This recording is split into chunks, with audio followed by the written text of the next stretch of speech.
Joining us today, August 11th, 2020, a day where the S&P is trying to just get to its all-time highs, only about 1% below at this point. We've obviously had an incredible market run since the bottom, and it continues to be pretty strong, although it hasn't gone straight up, and we've had some faults along the way. But we certainly seem to be in a phase right now where it's showing some good market strength. Same day as the Dow Jones has also had a strong recovery. We don't use that for performance purposes, but that's the one which gets more widely cited in the news. So let's just press on with the first slide, and I'll kind of give an update on kind of where everything is.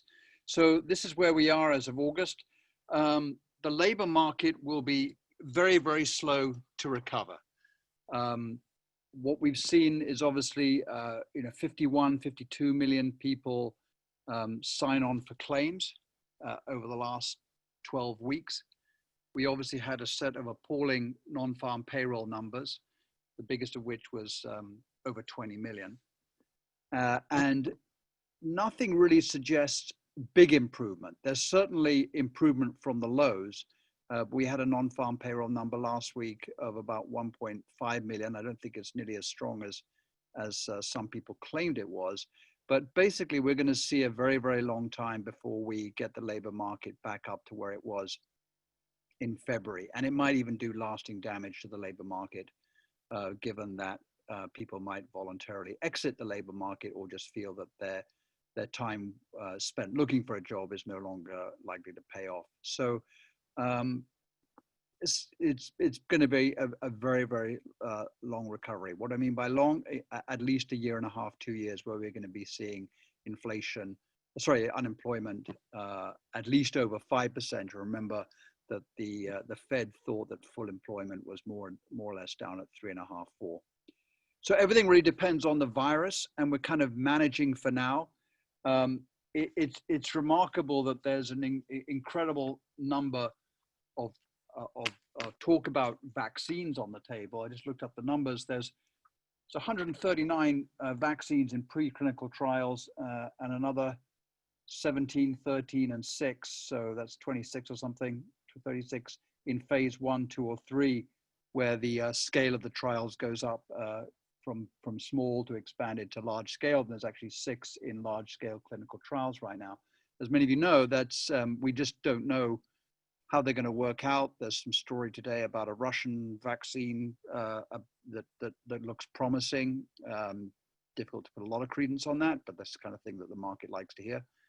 But of course, as you know, these vaccines normally take 3 or 4 years to get to full market usage. So they're trying to collapse an awful lot of study and clinical trials into a shorter time. It doesn't mean that it can't be done.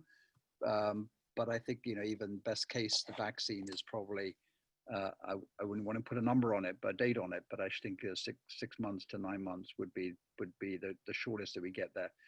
So everything depends on the virus and how we manage that. The second is the Fed. And as I've described, no real change on what the Fed has been saying. What it's said and what it's done over the last few months it's very consistent. It is pulling its full weight behind this difficulty in the market. They're providing liquidity to just about every security that can move, particularly on the fixed income side. So that includes treasuries, mortgage-backed securities, corporate bonds, ETFs, you name it. They have provided pretty much an unlimited stop back, and they'll continue to do that as long as the economy is operating way below its capacity. And then the stimulus. Last Friday, we saw the expiry of the $600 increased benefits package. So that's $600 on top of the normal unemployment benefits, which usually last about 26 weeks. Not in all states, though. Some big states like Florida and Texas, the 26 weeks is a lot shorter than that. So they're beginning to run off over the next 2 or 3 weeks. And the question is, what does the stimulus do to replace that? Obviously, we had the executive decisions made on Saturday. So the big ones there, actually the major ones, are that there would be a deferral of the payroll tax. Difficult to see that having much of an effect because these are taxes which are deferred; they're not forgiven. So, as an employer, I know some people on this call and actually have wages to meet and payrolls uh, to uh, to keep going.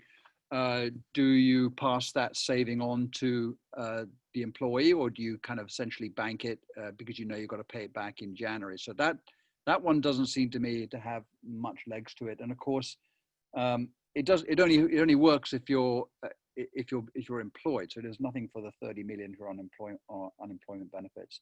So there's that one. We'll see how that works out. And then there's the pushing around um, of the money acquired through FEMA to be able to put $44 billion into a $400 a week increase to, on the unemployment insurance. That's essentially try to replace the $600, but $100 that has to come up with the states. And as you know, they don't really have the funding to be able to do that. And that's even aside if there's a legal challenge. And the other two are a sort of moratorium on evictions and a moratorium, actually it's not a moratorium, it's 0% on student loans if while people sort of defer their payments. But if you're paying a student loan $300 or $400, you don't have to do it for the next few months till the end of the year, and what you don't pay will not accrue any interest. It'll be assessed at 0% interest rates. Again, that's only going to work for those types of people who are in work already. So we'll see. I think there'll be a better stimulus coming along. It's hard to think that this is the end of it, but I don't think they'll be as rich as the first time around. Okay, recent improvements in the economy are real, but they're slow. So we've seen very good improvements in the housing, autos, some retail sales, obviously not big store, big block retail sales, but obviously internet sales and things like that have been pretty strong. And that's primarily because a lot of people's income has not been hit or hit badly because of the unemployment, the extended unemployment benefits. But anything to do on capital expenditure, manufacturing and trade are all weak. And although the numbers have turned around a little bit, it's difficult to see how they're going to grow at a particularly fast rate. I mean, they'll continue to improve. And I think the stock market is beginning to wake up to that right now with recent moves in things like materials and industrials. But my gosh, it's going to be an awfully slow haul for them. The increase in the treasury debt is pretty alarming, but it's totally being financed by the Fed for now. So it's not putting any strain on interest rates. It's going to be either a problem down the road, or it doesn't really materialize into a problem as it's done in other countries which have increased their debt and also had subsequently low growth. It's not likely that we'll get back to the output level. By that I mean, what was the GDP capable of producing at its peak around about February? Some of that is, some of the supply won't be, will be gone forever. I mean, you can just think of a local restaurant that doesn't open up. A company that files for bankruptcy, a small company that just closes its doors. So there'll be some supply issues that'll take a while to get back online. And then the other question is, how long will it take households to rebuild their balance sheet and their spending power? Obviously, they've taken a hit, not if you own capital assets, but if the 80% of people who don't really have very much in the stock market, their household net worth has probably taken a big hit, and it's going to take a while for them to rebuild that. And I don't see unemployment really falling below 10% this year. I mean, we're at 10.5 now, but it's grossly undercounted.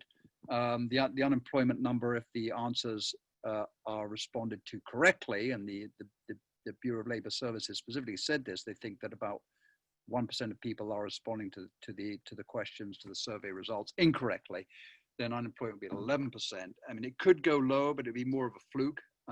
It would just be more people exiting the workforce, so that the denominator is changing and falling for not a good reason. I.e., people are saying, I can't possibly find any work, and therefore I'm not looking for any work. And if you do say that, then the BLS says, well, you're not in the labor force. So I think a better number to look at is the U6 unemployment, which talks about the underemployed, and we can also cross-check it with the claims numbers.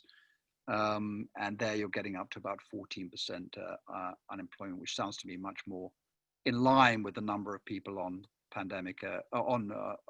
unemployment insurance benefits as 30 million people right now. Okay, so that's the quick summary. We've got some slides. I'll try to, I might skip a few in the interest of time. Can we go to the next one?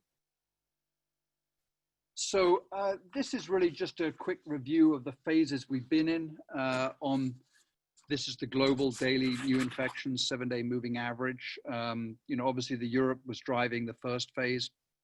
And then the developed and emerging markets began to take off, level off with the developed and emerging markets kind of ticking along at an unchanged rate for about 4 or 5 weeks. And then emerging markets began to pick up a lot more in that June period. Obviously, places like Brazil, India, began to take off. China, incidentally, is almost down to 0 to all effects. And then the second wave, as some people don't like to say, it's called the second wave. It's just a continuation of the first one, but whatever it is, it's the US resurgence where, the Northeast kind of had its worst closed downs come to an end. The rest of the country, including California, relaxed some of the stipulations and requirements and confinements. And then we had this US resurgence, which is kind of looks like it's kind of petering out a little bit now. And then hence that graph kind of slopes off a little bit in that 5th and final cohort. So right now we're seeing a little bit more of the developed market resurgence. I mean, the numbers are not alarming, but they are slowly ticking up in places like France and Germany and Spain. So yeah, it's all the shape of the curve and how that continues to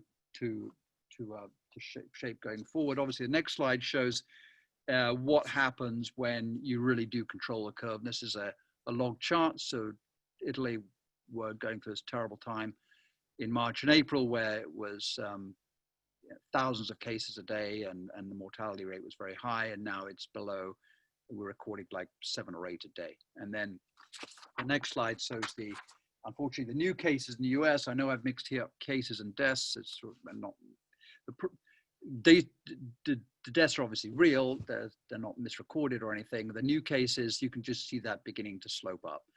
Now, this could be down to increased testing.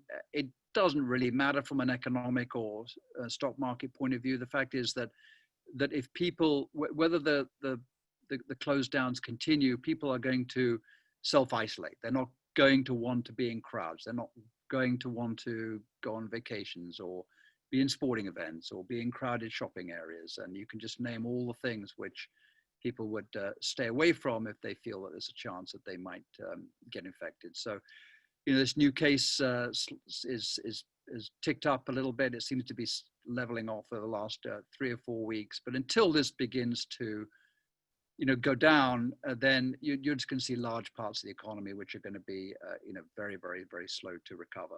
And then the next slide is taken from one of the economists that we follow. And you can see the deaths rate came down quite a bit. That's all good news. That's due to better treatment, I think. From what I've heard, known, read about, the medical staff are getting better at treating COVID. So what might have been fatal a few months ago is now more treatable. And then the hospitalized number is beginning to come down a little bit. This is all US numbers. So yeah, if those two top lines begin to drift down and the bottom one begins to level out, we'll be looking at a much better case for the next few weeks. Okay, next let's look at what's going on in this is such a tough slide to talk about because as you can see, the log scale is absolutely crazy. 200,000 claims is what we were running at for most of the last year and a half, and then bang, up it goes to 6.5 million. It's kind of drifted down, although it hasn't drifted down as much as I would like to see. And in fact, we had a couple of weeks where it popped back up again. Claims are a pretty good number. They come out every Thursday. There's some statistical noise because some states, big ones like California, report every 2 weeks. Some report every 1 week. So there's some catching up to do and revisions. But normally, if you're out of a job and you're eligible for insurance benefits, you're going to make your claim. There's every incentive for you to do so. I wrote about last week, some people might be moving from this regular claims to the other one, the PUA, the Pandemic Unemployment Assistance Program, which is sort of another type of claim for people who might not be eligible for these. But rather, way you look at it, this isn't coming down fast enough. And it's difficult to see that it might pop down to 1 million in the next few weeks. I don't know, but we've only got, the unemployment numbers are still pretty rough, and really this claim number should have come down a bit more. So that's a little bit disappointing to see. Let's look at the next one. This is the just the Federal Reserve. Actually, you're talking about a weekly economic index and how people feel about the state of the markets and so on. I don't think the date's showing up there at the bottom, but you can see obviously where it drops off pretty precipitously in 2019, in February, March. So it's recovered. That's good news. That's the kind of V, but that's not the kind of V people are talking about. That's sort of like a partial recovery. And you can lay that type of line over a number of other different economic indicators, whether it's unemployment, it'll show up in GDP, ISM, manufacturing, retail sales, and so on. So obviously this is not a V-shaped recovery, but it is a recovery. And I think that's why, the market is sort of like that, and we shouldn't, if I'm sound overly pessimistic at times, remind me, kick me, send me an email, or text on the questions that the recovery is at least happening. It's just not happening at the speed or acceleration or pace that we've expected. Okay, next one. I should have changed the slide on this. This is not the Fed reducing its balance sheet. Obviously, that slide's not reducing anything. It was reducing it. It's the Fed has increased its balance sheet again at an amazing rate. So it was winding things down in 2019. These are all the Treasury, called the SOMA holdings. It's basically all of the securities that the Fed has bought during quantitative easing, was running them down and not reinvesting coupons. And then as things matured, they didn't replace them. And obviously, then they came back all guns blazing in March. And since then, they've bought treasuries, mortgage-backed securities, as I mentioned earlier, corporate bonds where they've had to, and really backstopped all of the increased treasury issuance that we've seen as a result of the different, CARES Act and HEROES Act and so on.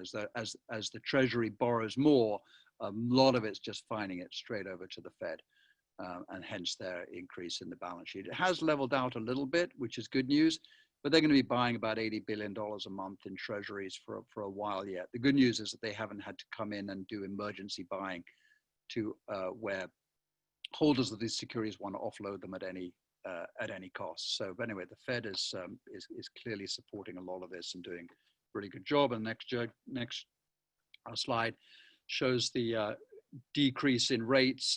These are actually lower than they were a month ago when we had the same call. I put in the same slide. 56 basis points, the black line for the 10-year. It was about 62 back then. There's a little bit of noise in there, but you can see that that line. My guess would be for the next year or so, unless we see some sort of startling rebound in the economy and/or inflation, those numbers are going to look pretty much the same. We're going to see 50, 60, 70 basis points. It might have some seasonal effects on the 10-year Treasury for at least another year and maybe longer. The Fed is committed to that. And in response to, whenever they're asked, when are you thinking about raising interest rates, Powell has said on numerous occasions, we're not thinking about it. And his board colleagues say pretty much the same thing unanimously. So they are clearly not even thinking about any change on that side. Okay, next one. Just always like to put in the long-term numbers. People are talking, well, the interest rates are going to go back up again. They have to go back up again. Why? Because they've been down so long. Yeah, that's a difficult chart to bet against. That's nearly 40 years of declining rates. Yes, there's some cyclical bumps that go back up along the way. You can kind of see them zigzagging, but I think 5-6% 10-year Treasury is we won't see it in a very, very long time. There is the reasons I don't want to go into here, but there's a lot of secular reasons why interest rates are this low, and I think they're going to stay low for a very long time. And there you can see that the inflation that we were all brought up on in the 70s and 80s, if you extend that chart 50 years in the other direction, you'd see was very much an anomaly on its own. Okay, next one. This is the money supply. I kind of put this in because this has got some recent attention. If you notice that it's kind of bumping along the bottom, and if you look at 08, 09, money supply didn't really increase. That was because the Treasury was buying securities from banks, and if they buy it from banks, it doesn't increase the money supply. You know, the bank holds the Treasury, they swap it out for cash. Their assets are the same. Just instead of holding treasuries, they're holding overnight cash.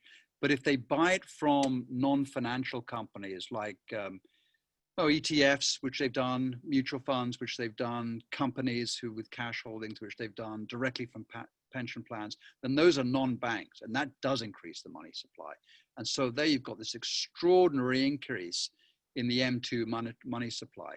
Now, in normal times, this would have really rung the alarm bells on inflation. I mean, it's just sort of unprecedented, even back in, you know, in the high inflation eras, 10% was the norm. So this kind of 68% year-on-year increase is just quarterly annualized is unprecedented. But again, I don't think a lot of this cash is going to find its way into inflation type of products. So, but it's certainly one to watch out for because we've never seen it before. And, if I had $1 for every time we've had to say that over the last few months, we'd be fairly wealthy. But again, this is something which you might have read about or heard about. I don't think it's a major issue, but it is, as you can see, just so much different from when they were doing QE just by buying the Treasury and mortgage backs directly from the financial companies as opposed to the non-financial companies. Okay. A couple of scary charts next. We just saw the big change in the non-farm payrolls. That's going to be able to pop that slide up. There we go. And again, most of the last few years, it didn't really matter whether there was a Trump tax cut or not. We were bouncing between about 150 to 200,000 new farm payrolls, which basically was in line with population growth or rather labor force growth. So didn't see a lot of change in unemployment or wage pressure or things like that. And then obviously, it went down to 22 million. That's the number. And again, all log scale, otherwise the chart would look ridiculous. And it's rebounded, but those up numbers are, just about 1.7 million was the last one. I mean, they're going in the right direction, but it takes a long time to recover 22 million jobs. And the unemployment number, there it is at 10.2, so it's down from its peak. But as I said, I think the one to look at is the 16.5, which has come down a little less quickly. That's probably the real unemployment number. I've mentioned in the blog, but I would just point out that bottom number for 4.8% is the pretty big increase in hourly earnings. Normally that would get the Fed's attention. That's a pretty big increase in earnings for the average worker, but it's totally distorted by the fact that 20% of those employed dropped out of the labor force, and they tended to be the lower paid. I mean, the leisure, recreation, hospitality businesses all lost massive amounts of employees. I mean, that sector was employing 19 million people in January. It's now employing about 12.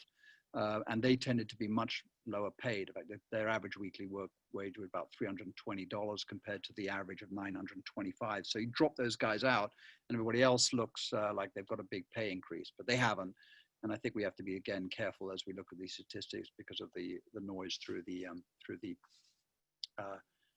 all these changes as we bounce back off the bottom. Okay, we'll just go over next. There's another ugly slide which just shows the GDP number. I shall go to the next one, which is this is the Atlanta GDP now. So that's that red line. So the 32% decline quarterly annualized that we saw in the second quarter is hopefully we will never see again. Currently, the expectations are that the current quarter will be about 20%. Some people have a little bit higher number, but remember that a 32% decline doesn't bring you back to break even if you get a 32% increase. You need, there's the asymmetry of loss here going on. So the 20% increase again will look pretty good, but it'll still leave the economy 7 or 8% smaller overall than it was in January. And that's recession, that's high recession. So again, at least it's moving back up. It's just not moving as quickly as people would like. And And again, a 32% decline translated into actually a 10% decline in GDP. Just absolute, went from about essentially $21 trillion to $19 trillion in absolute terms. So we'll see some increase coming this quarter, and hopefully it'll be in that range of about 20%. The next page, again, one to watch out for. This is just the measuring the people employed to the population ratio, and it obviously just sank all the way down to 50. Currently at 55, was at 52. I mean, it's never been this low, not in the post-war era. And you know, the big increases in the 70s and 80s were generally women entering the workforce, and plus the demographic effects of the baby boomers. And then since 2000, we've seen a systematic decline in the employment population ratio as more people retire, and actually because a lot of women have been left the workforce as a proportion of the workforce over the last 15 years. But anyway, that decline is pretty big. And what I'll be interested to see is, you know, what it snaps back to. So I don't think it's going to snap back to the 62, 61% all the way up. I think there'll be a lot of people who decide that, you know, enough is enough. It might be age driven, or it might be the fact that they're second workers in a household, and the kind of jobs they're looking for, they just can't get anymore. So again, something to look out for. Is why I think some of the recovery is going to take quite some time. Let's look at some other indicators. The next slide, actually, we can go straight to the August one, Debbie. Yeah, these are the things because our economic numbers are so stale. The best one we get is claims. That's every Thursday, so we get it a week late. But the non-farm payroll numbers, which came out on Friday, the survey for that was on the 12th of July. And the numbers which we'll get on September the 1st, the survey is happening this week. So that's not bad, but then, you know, normally every other major economic indicator is at least 4 to 6 weeks old. So people have started to use some of these real-time checkers. So the top one, we've got the TSA, that's the number of people passing through TSA, obviously fell off a cliff, coming back lately. And it's telling the same story as the cases, really, which is it came back pretty quickly. It seems to have leveled off a little bit. And the one below that is the open table reservations. So obviously they collapsed to zero in various states. And again, they snap back, and it depends what kind of shape you want to see in those colors there, but it looks a little U-shaped to me, with the right-hand side perhaps, you know, coming in not as high as it started. So again, same story as the cases. The more this spreads out, the more people don't, might back off from having their reservations. The next one up is airline traffic, and you can see that's the top ones are just different years. The bottom ones what we're interested in. So that's the one that's sort of come up slowly and seems to be on a good trend. I don't know whether that recent dip really means anything. And then finally, we've got the hotel occupancy rates, which again, same story, you know, collapses, comes back pretty sharply, and then the curve begins to level off a bit. But a hotel occupancy, as you can see from the top 3 slides, the normal years, it's wickedly seasonal. You know, people get packed in right now, and then they kind of back off on things like when they go back to school. So I put all these together, and you could almost pretty much tell the same story. You know, there's a big snapback, but you know, things have paced off a little bit less than they have than they were initially. Okay, next slide. I mentioned a couple of market indicators which have been pretty positive. This is one of them. This is just look at the blue line, really. It's basically cars and trucks, excluding the heavy trucks. So, you know, not a big packer, truck coming up behind you, but everything from a Ford 350 all the way down to a Corolla.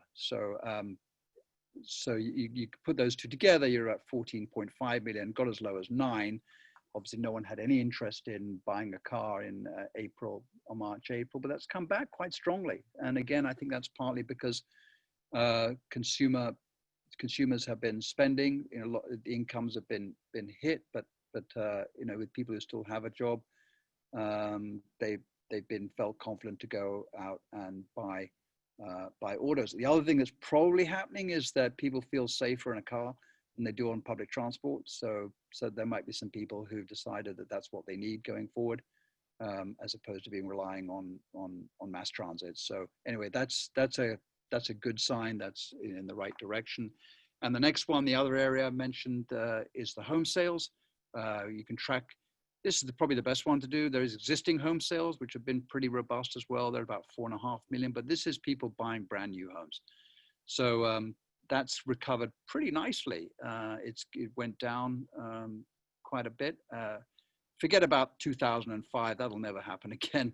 I mean, if you can kind of take the housing boom craziness that went on out of the picture, you can see that this is a pretty good level of new home sales, especially as the population isn't growing very strongly. So home sales have been good. And then the next slide will explain a little bit why, which is that, just look at that black line, is basically the real mortgage rates are, they're very cheap in 09, too cheap. That black line at the bottom probably created the housing problems, but mortgage rates in nominal terms are now under 3%, and in real terms about the same, a little bit less than that, even with inflation ticking along the bottom. So if again, the people who buy, the average, I think the average median age of a new car owner is 53. The median age of someone who buys a home is about 48. These are not the people who have been most hurt by the coronavirus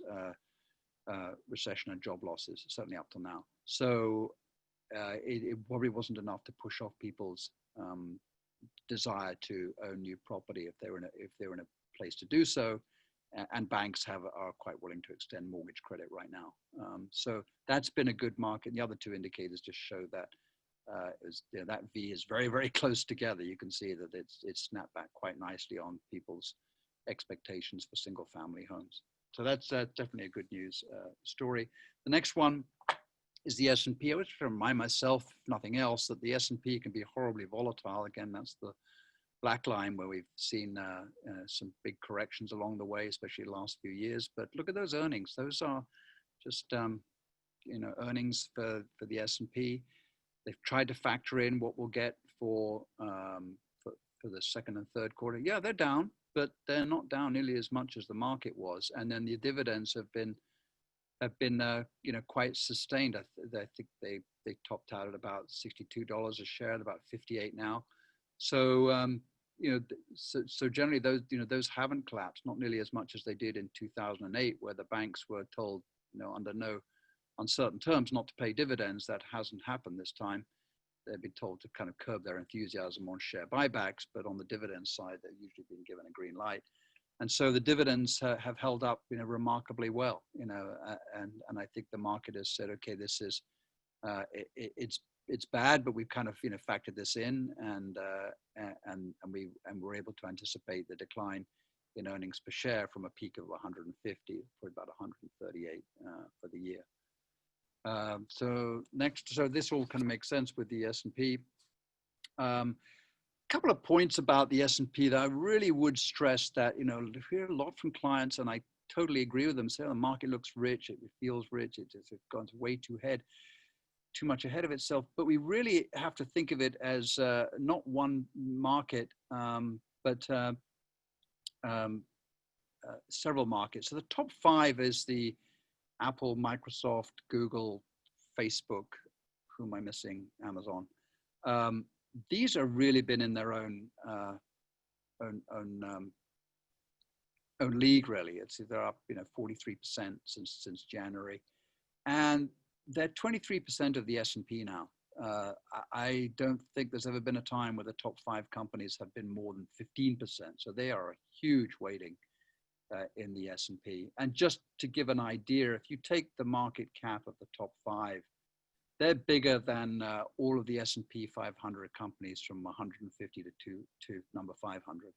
So just again to say that the total market cap of the top 5 companies at about 6.5 trillion is bigger than all of the companies ranked from 150 to 500. I mean, these are really really giant companies, and just playing with the same same ideas is that Apple's cash balance would allow it to buy any company from number 38 down for cash. The 38th biggest company in the S&P is capitalized at 200 billion. That's roughly what they have on their balance sheet. So they could just take out Coca-Cola, Merck, AT&T, Nike, whatever those from down. I mean, these guys have enormous amounts of buying power. Also, interestingly, Apple at one point, just under 1.9 trillion in market cap is bigger than the entire Russell 2000 small cap index. So yeah, these guys are big. And if you take those guys out, then you do the S&P 500, you're up 7%, and the S&P 500 is up 3.7, and then we've still got, we haven't not back to break even on the mid cap and the small cap, which are next, the white line and the black line. But they are beginning to move up recently, which has been good to see, because I think they're more typical of the larger economy in broadly. Okay, next slide. I think we're coming to the end. Yeah, do you see the market really, had this big V shape from March, and really it's been trending sideways and more recently kind of trending up. So it's really taken a breather, which I'm very glad to see, from the beginning of June until the end of July. It kind of moved sideways, and it kind of liked what it saw in earnings season, and so has drifted back up again. So you may not feel like it, but the volatility has been quite well tempered. And what we're seeing right now is some of the market rotating, or things like industrials and materials, and some financials recently begin to move a bit, which didn't really participate in the market rally at all. So I think that while the market's sort of poking its nose at these sort of all-time highs, you've got to remember that a lot of the work of that was done by a really handful of companies. It's only just beginning to spread out a little bit, which is good news. Okay, I'll try and just try to put all this together. The next slide. Yeah, large caps will remain robust, partly because of the tech phenomenon. And those 5 companies are not particularly expensive. The enterprise value to EBITDA is about 20. For the rest of the S&P, it's 16. So there's a premium there for sure. But the kind of things that they do and the amount of cash which they generate is just sort of unprecedented. The marginal cost for Google or Facebook to add another revenue of dollar is zero. So these guys throw off an awful lot of cash, and seem to continue to do so. Small and mid cap have some catching up to do. That's beginning to happen. I think it'll be slower. The permanent job losses are not yet at 2008 levels. They're increasing. This is where the jobs just permanently go away. And that could be a company shutting down or a branch shutting down. But those are increasing, but they're not at the levels that they were in 2008. So that's good news. As I said, the next one is, I would reiterate that I expect rates to remain low for the next 18, 20, 24 months. The Fed will control that. And then the income replacement, despite what I mentioned about the executive orders, I don't think they're really going to do the job, and maybe they're not even intended to. They're maybe intended just to get the Congress and White House to come to some sort of agreement. Although, as you know, the politics of this is particularly vigorous and difficult to predict. But whatever happens next is going to be some implications for rent and spending, but not on foreclosures. We don't see really that much happening, and credit card debt delinquency is at very modest levels. So we're not looking at a big credit crunch there. But the whole thing depends obviously on reopenings, how they're sustained as people, and not just at reopenings from a sense of fiat of things are reopened, but how people feel about mixing and going out into the wider economy and buying, and that seems to be happening slowly at best. The weaker dollar seems to be something which is going on for a while. It doesn't really surprise us, given that every single currency out there is at pretty low rates. I think it's just people buying things like the euro, but the US is not about to lose its status as the world's reserve currency. People have been saying that pretty much since I've been in this business, so nearly 40 years. Don't believe that. But I think there is a kind of a weaker dollar scenario still around, and that's mainly because I think the euro looks relatively attractive on a growth basis. And also, as far as our investment portfolios are concerned, we continue to have protection in them. This is not over. Protection means treasuries, so we're probably relatively high in treasuries and these buffer notes, and the bond ladder, the high quality bond ladder we've been using, I think offers a degree of protection, which I think is necessary for us in the next few months. So that's all I had to say. Thank you for bearing with me. I don't know if we have any questions.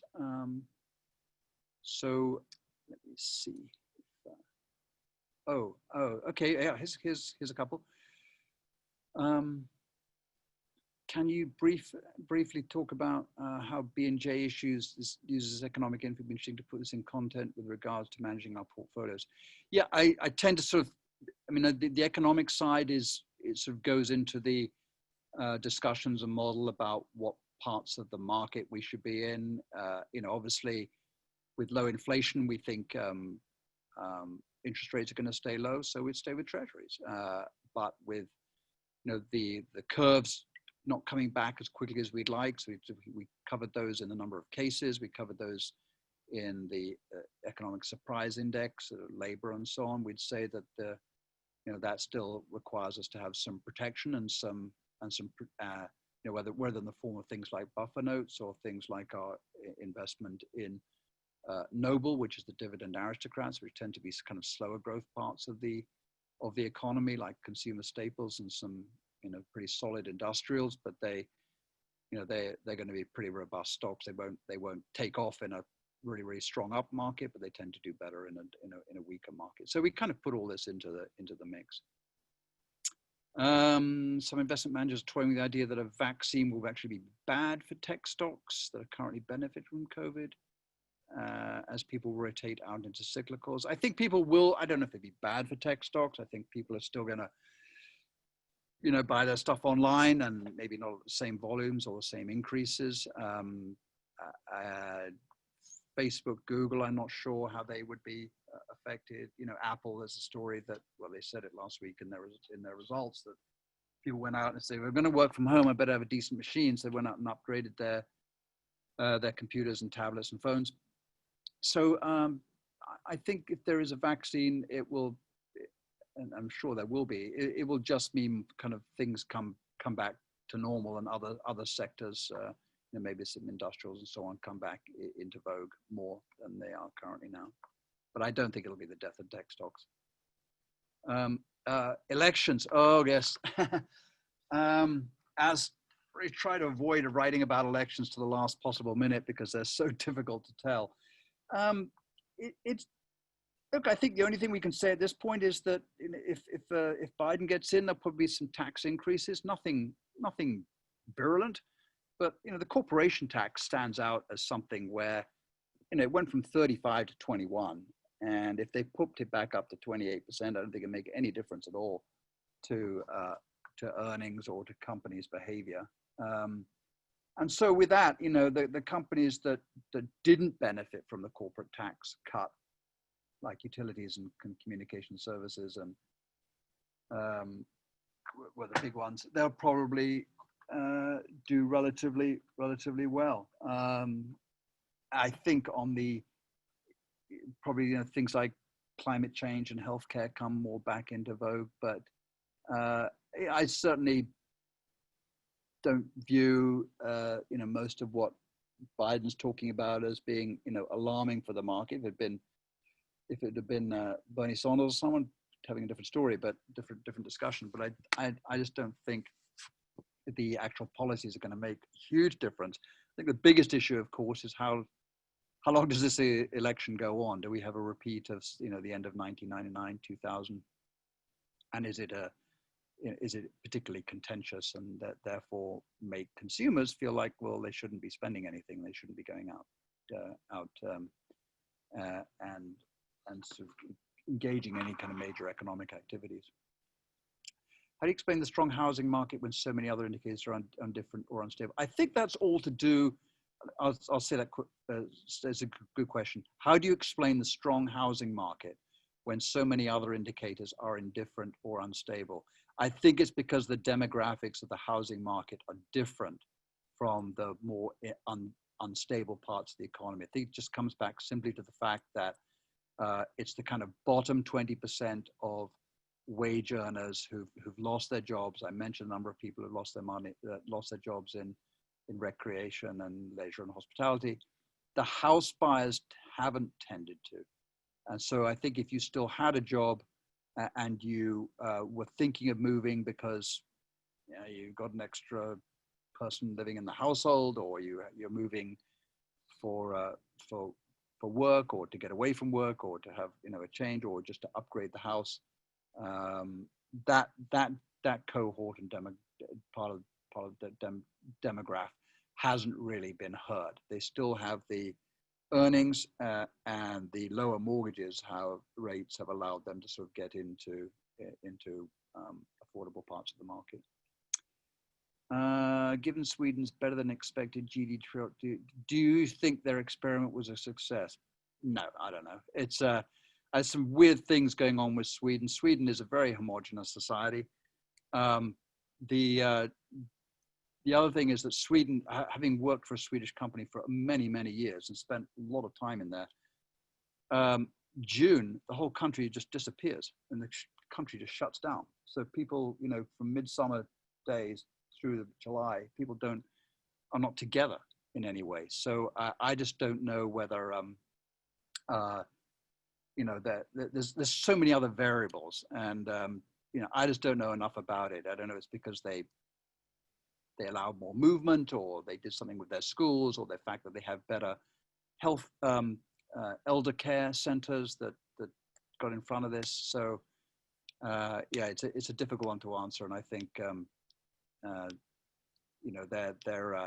their mortality rates are obviously higher than their immediate neighbors. Would you summarize what could trip the market up? I think if there was big one I always think about is just this kind of an escalation of what's going on with China. I mean, it's if the TikTok thing gets Chinese come back with that and ban Apple products in China, who knows? That could escalate pretty darn quickly, and it's a nice distraction tactic, and kind of blame the outsider stuff. So I think that's something I personally worry about, because I think if you talk to, I don't know what I talk to, but if you look at sort of the Apple and the Microsoft, these big companies done really well depend on China, and if you take their Chinese markets away from them, they're in a whole world of hurt. Apple's going to have to ship 60 million iPhones in the fourth quarter from China. They're all made there, and if this escalates, that's an awful lot of planes that are going to be waiting to get their iPhones shipped over to America. So I think that would worry me. And obviously anything to do with the virus, which showed a big kick down in terms of the curve didn't the cases suddenly started to increase, and we had a second wave which is more lethal than the first one. I think would have some pretty big surprises to the market. Yeah, and breaking news, apparently Biden has announced Kamala Harris as vice president. So yay, Kamala. So that's great. So, or not, depending on your view. But anyway, thank you very much. Sorry, it's gone a bit long, and we're always open for emails. Please drop me an email at cthwaite@BNJ Advisors, or on our blog. You can find a general email if you want, or just call your contact here at Brown Janikowski or FA. Happy to do it. And thanks very much. And I'm going to read the disclosure. I know everybody loves a disclosure, so here comes a disclosure. Discussions of the investment strategy, research, investment process of Brown Janikowski are of the date indicated or as of the date of this presentation, subject to change without notice. Charts illustrated throughout this presentation may be updated periodically.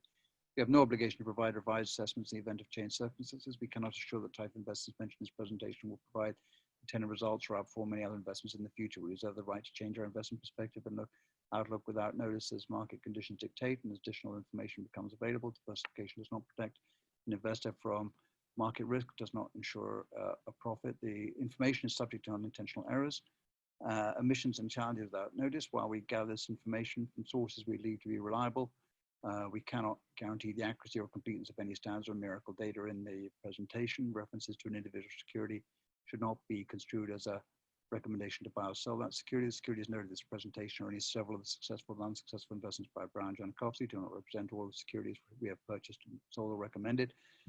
Index returns include reinvested dividends and interest, but do not reflect commissions or transaction costs. Mutual fund returns include reinvested dividends, capital gains distributions. Mutual fund returns are net of the fund expenses. However, they do not reflect Brown Jankowski's fees.